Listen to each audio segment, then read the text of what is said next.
السلام علیکم پیارے بچوں، آج میں آپ کو مکڑا اور مکھی کی کہانی سناؤں گی۔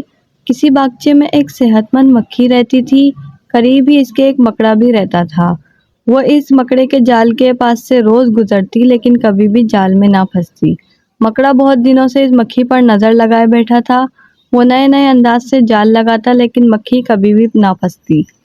ایک دن مکھی مکڑے کے پاس سے گزری تو مکڑے نے بولا، بھی مکھی، تمہارا اس راستے سے روز گزرنا ہوتا ہے لیکن کبھی تم بھول کر بھی میرے گھر نہیں آتی۔ آخر میں تمہارا پڑوسی ہوں، کوئی غیر تو نہیں؟ کسی دن میرے اس غریب کھانے کو بھی عزت بخشو۔ مکڑے کی بات سن کر مکھی بولی، جناب کسی اور کو بے وقوف بنائیے، میں نے آپ کے جال میں نہیں پھنسنے والی ہوں۔ جو بھی آپ کی سیڑھی چڑھا پھر کبھی نہیں اترا۔ واہ بھی مکھی، میں نے تو آپ کی خاطرداری کرنا چاہی تھی لیکن اس کا کیا فائدہ، آپ تھوڑی دیر بھی میرے پاس نہیں آتی۔ مکڑے نے برا مناتے ہوئے کہا، اگرچہ میرا یہ گھر باہر سے چھوٹی سی جھوپڑی کی طرح لگتا ہے مگر اندر سے بہت خوبصورت ہے۔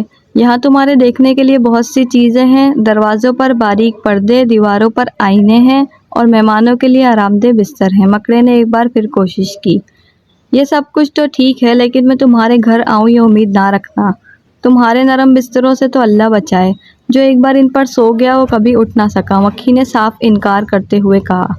مکھی کی بات سن کر مکڑا سوچنے لگا، اسے کس طرح پھنساؤں، یہ تو بہت ہی چالاک ہے۔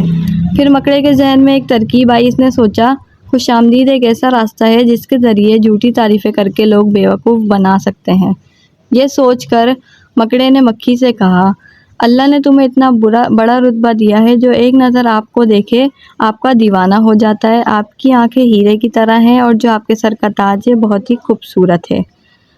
مکھی نے جب مکڑے کی خوش آمدید سنی تو اس کا دل نرم ہو گیا۔ وہ کہنے لگی، مجھے ویسے آپ کی کوئی خطرہ نظر نہیں آتا اور بار بار انکار کرنا اچھا نہیں لگتا۔